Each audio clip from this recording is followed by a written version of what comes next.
التاريخي والقصص المنتظر.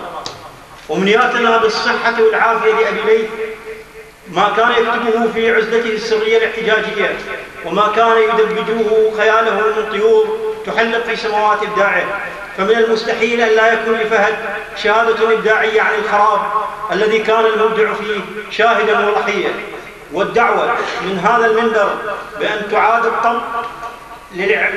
يعاد الاعتبار والطبع لأعمال هذا القاص المبدع بما يليق بها، وأعماله المخطوطة التي لم ترى النور وتنتظر الإنجاز.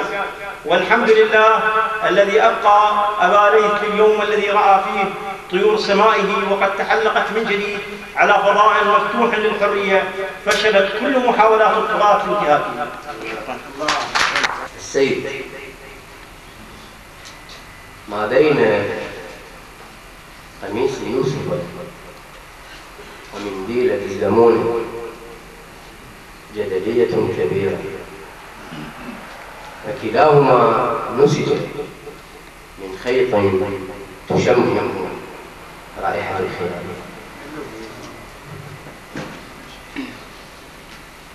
الآن معكم شهادة أخرى للأستاذ الخاص كريم حسن عاتق.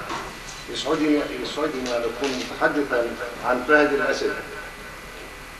في الحديث عنه يقول بالضرورة للعودة إلى عدمه المضاع الذي نتمنى أن لا يفقده كرة أخرى، مرورا بالراضوع الذي لم يفقده فواه، وانتهاء لمعمرة علي التي بنت مستوطنة الحلم في أرض الخيال الذي كان يتمناه مقيما بيننا.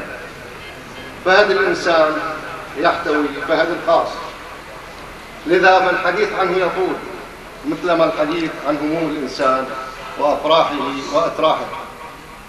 تحية حب لفهد وأمنياتي له بالصحة والعطاء. شكرا. واستهلكته بيوت الإيجار والأرصفة والمبدئية والتعب. أعتقد أن لدي ما يقوله من شعر حقيقي ولو بنقطة صغير إلى أستاذنا الفاضل الأسدي، إنه الشاعر المبدع والمجنون الجميل جبار الفردوسي.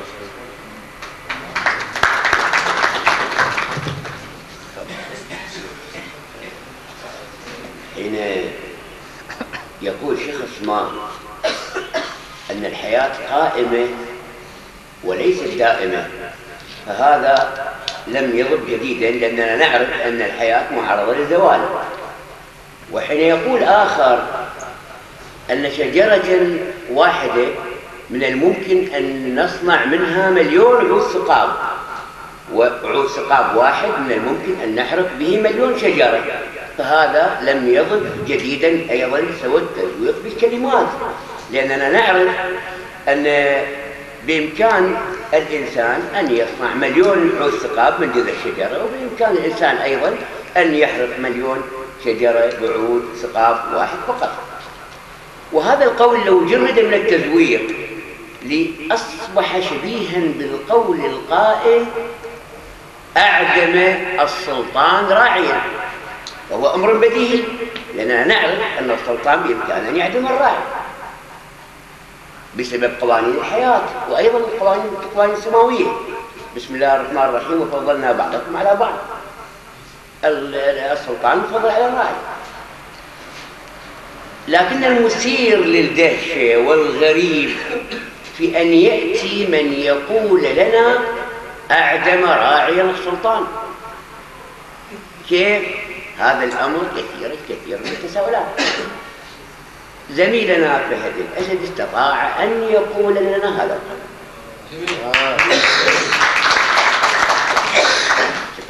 هذا الخاص شاكر المياحي